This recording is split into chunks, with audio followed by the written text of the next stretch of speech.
tout le monde, j'espère que vous allez bien. On se retrouve aujourd'hui pour une vidéo pour lecture. Et puis, ma foi, je suis plutôt fière de moi, de mes lectures. J'en ai lu plutôt pas mal, donc voilà, on va se lancer direct. Allez, c'est parti. Du coup, j'ai lu une BD, j'ai lu La Sentinelle du Petit Peuple. J'ai lu 200 de glace et d'écume de Alexiane de Lys.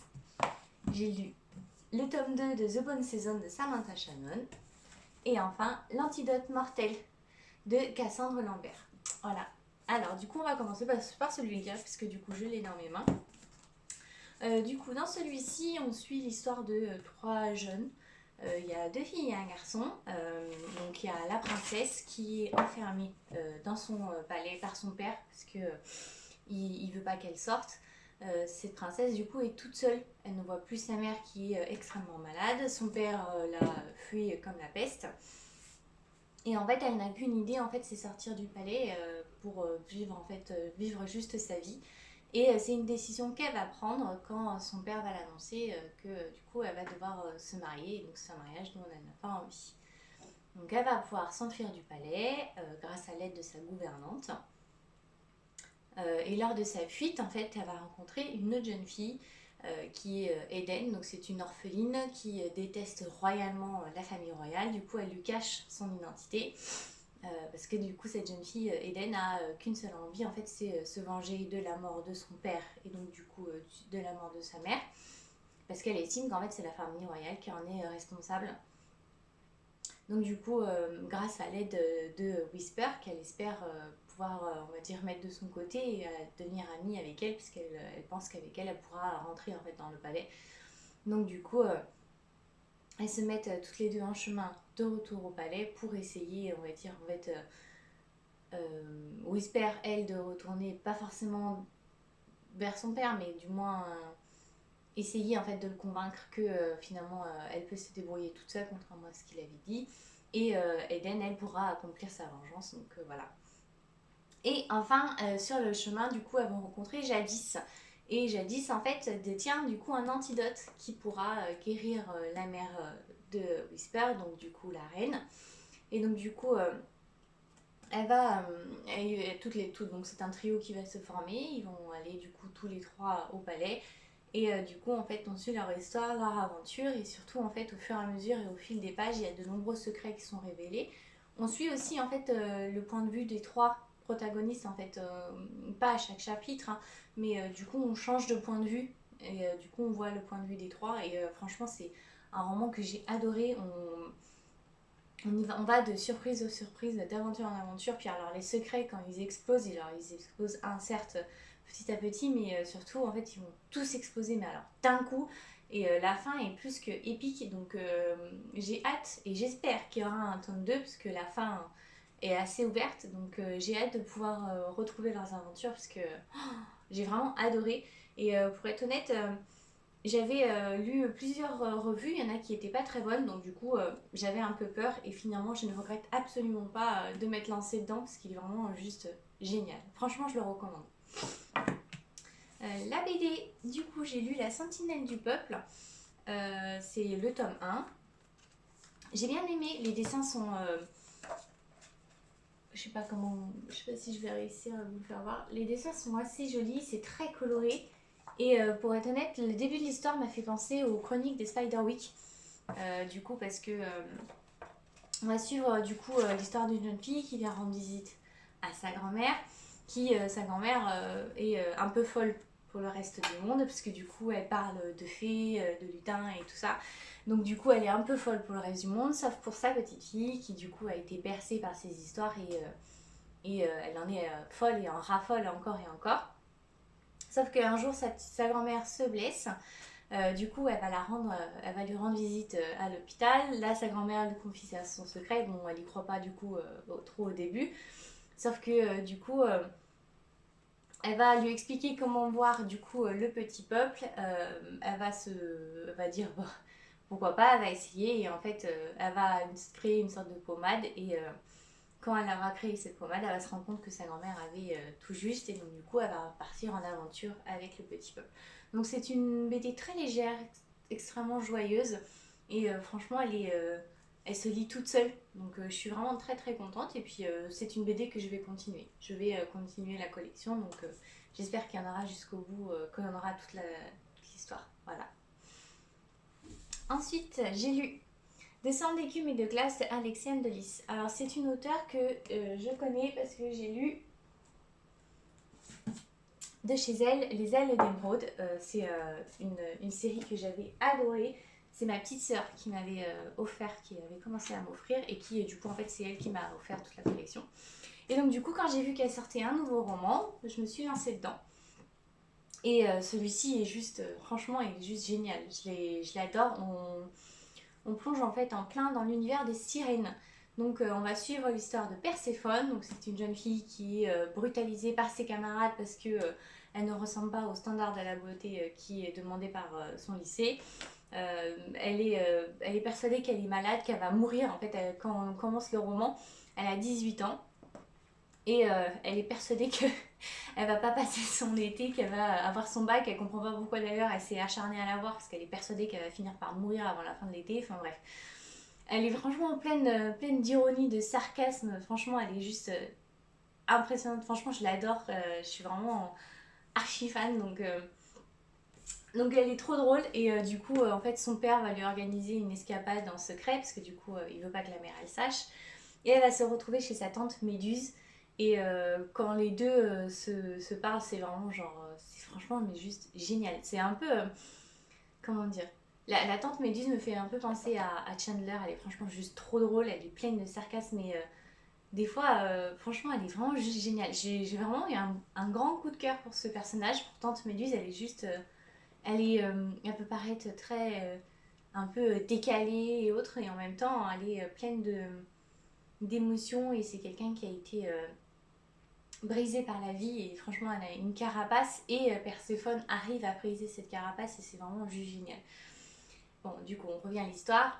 Du coup, Perséphone retrouve sa tante et quand elle retrouve sa tante, elle est en Bretagne du coup et elle va du coup en fait se découvrir parce que du coup en fait elle va à un moment donné elle va se baigner, chose qu'elle pensait impossible parce qu'elle était persuadée qu'elle avait peur de l'eau et tout.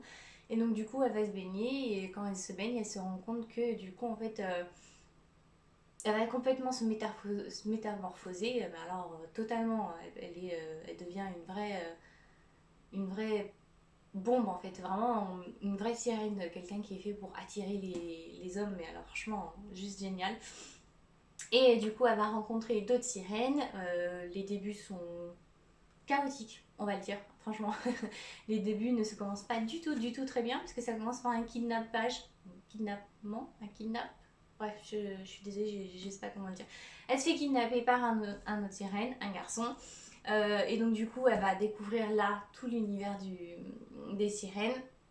Elle va finir et achever sa transformation. Et là, quand elle va finir ça, elle va se rendre compte qu'en fait, elle ne connaît rien de qui elle est. Tout ce qu'on lui dit, elle n'y croit pas. Elle a peur que elle sait, elle le ressent en fait, elle sait qu'il y a certaines choses qu'on lui dit pas, elle sait qu'on lui ment. Donc du coup en fait c'est vraiment ce tome là a été vraiment en fait un tome on va dire plus ou moins centré sur la découverte du royaume des sirènes mais aussi sur sa découverte à elle-même de Perséphone parce que du coup elle apprend elle à se découvrir, à voir qui elle est réellement et franchement j'ai juste adoré. Et puis alors les deux personnages à côté parce que pour moi il y a deux personnages secondaires qui sont équivalents et qui c'est grâce à eux deux qu'elle arrive en fait à se découvrir et du coup il y a sa tante qui est juste géniale, franchement je l'adore et du coup celui qui la kidnappe même si au début il paraît complètement bourru et elle se rend compte en fait qu'elle est partie vraiment du mauvais pied avec lui et que du coup dans cette société de sirènes les choses sont complètement inversées, c'est les femmes qui ont le pouvoir et ce sont les hommes qui sont réduits vraiment à titre d'esclaves et elle va se rendre compte que du coup il faut qu'elle remette en question toute sa manière en fait de penser puisque du coup comme elle a été élevée par des humains pendant 18 ans du coup c'est souvent l'inverse, faut pas non plus se leurrer, c'est souvent l'inverse et dans la société du coup où le garçon vient, ben, c'est lui qui est qui a l'habitude en fait d'être brimée et autres. Donc du coup, c'est vraiment hyper intéressant et on s'y plonge, mais alors sans souci. On lit le roman, mais alors d'une traite, je l'ai lu vraiment extrêmement rapidement. Pourtant, j'ai été fatiguée, hein, parce que du coup, au travail, on a repris des grosses horaires. Il fait 470 pages et je l'ai lu en une journée. Enfin, entrecoupé, hein, quand je coupe, quand je fais bien. Franchement, il est juste génial et on s'y plonge sans souci. J'ai vraiment adoré. C'est des trois, on va dire que c'est pour lui que j'ai eu le plus gros coup de cœur. Et enfin, du coup, on finit par The Bone Seasons, donc c'est le tome 2, l'ordre des minimes. Du coup, on va retrouver Paige qui est revenue dans Londres. Du coup, elle a réussi à s'échapper de la colonie. Avec, du coup, elle a réussi à en sauver quelques-uns. Le... Oh, je vais y arriver, excusez-moi. Le gouverneur, voilà, ça a été long. Le gouverneur qui l'avait aidé a disparu des radars, du moins une bonne partie du roman. Et donc du coup, en fait, elle se retrouve toute seule à Londres. Et donc du coup, elle se retrouve du coup avec tous ses anciens camarades avec qui elle habitait. Elle va surtout en fait retrouver l'homme qui est persuadé qu'elle va pouvoir revenir à ses côtés, qu'elle va pouvoir retrouver sa vie d'avant et autres. Et ça, il en est hors de question. Elle se le dit en fait dès qu'elle arrive à sortir de la colonie. Il est hors de question qu'elle retourne auprès de son gang et qu'elle fasse comme si en fait de rien n'était.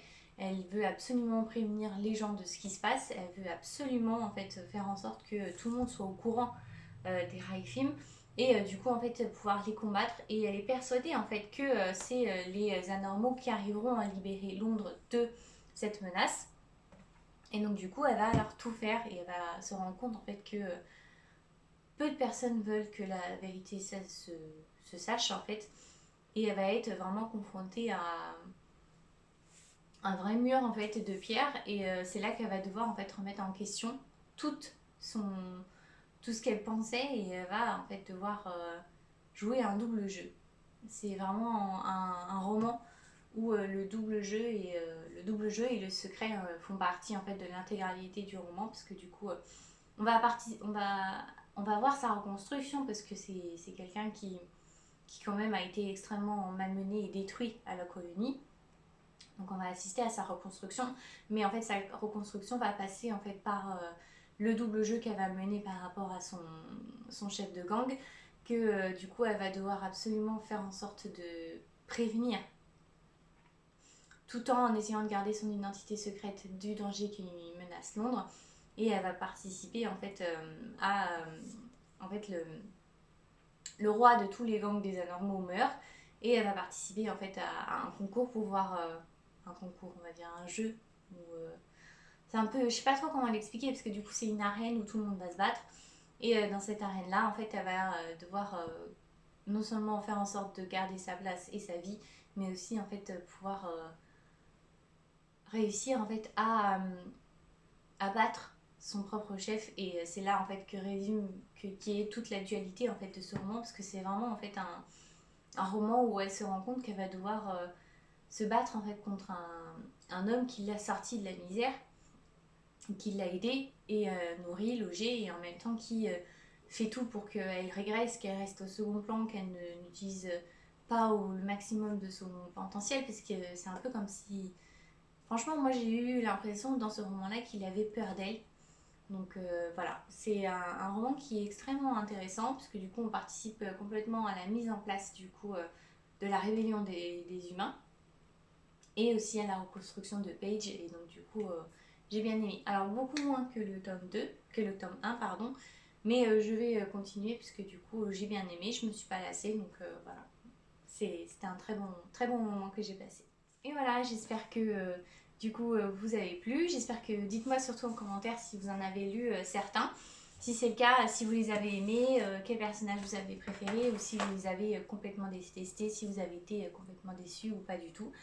Et du coup, on se retrouvera lundi prochain pour une prochaine vidéo. Et puis, j'espère qu'on se retrouvera très vite. N'hésitez pas à vous abonner si vous avez aimé, à liker si vous avez aimé. Et puis, on se retrouve très vite du coup pour une prochaine vidéo. Et puis, n'hésitez pas à aller faire un tour sur mon Instagram pour voir toutes les chroniques. Voilà, à bientôt!